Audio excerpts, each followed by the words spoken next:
Mais alors, le juif a-t-il quelque chose de plus?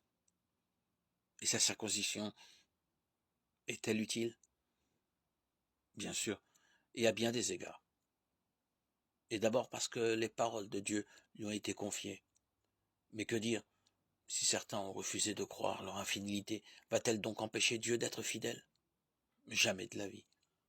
Il faut que Dieu soit reconnu véridique et tout homme menteur. Comme il est écrit, il faut que tu montres ta justice lorsque tu parles, que tu montres ta victoire lorsqu'on te met en jugement. Mais si c'est notre injustice qui manifeste la justice de Dieu, que dirons-nous? Dieu serait-il injuste en déchaînant sa colère? Je parle de manière humaine. Jamais de la vie. Sinon, comment Dieu pourrait-il juger le monde? Et si enfin la vérité de Dieu éclate pour sa gloire, grâce à mon mensonge, pourquoi suis-je encore condamné comme pécheur? Pourquoi ne ferions-nous pas le mal pour qu'en sorte le bien, comme certains nous accusent injurieusement de le dire? Cela mérite bien leur condamnation.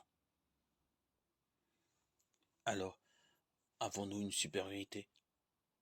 Pas en toute chose. Nous avons déjà montré que les Juifs et les païens sont tous sous la domination du péché. Voici en effet ce qui est écrit. Il n'y a pas un juste, pas même un seul. Il n'y en a pas un de sensé, pas un qui cherche Dieu. Tous, ils sont dévoyés, tous ensemble pervertis. Pas un homme de bien, pas un seul. Leur gosier est un sépulcre béant, et leur langue leur sert pour tromper. Leurs lèvres sont chargées de venin de vipère. Leur bouche est pleine de malédictions et d'aigreur. Leurs pieds sont agiles pour aller répandre le sang.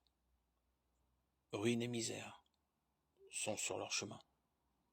Et ils n'ont pas connu le chemin de la paix. Leurs yeux ne voient pas que Dieu est terrible. Romains 3, 1, 18.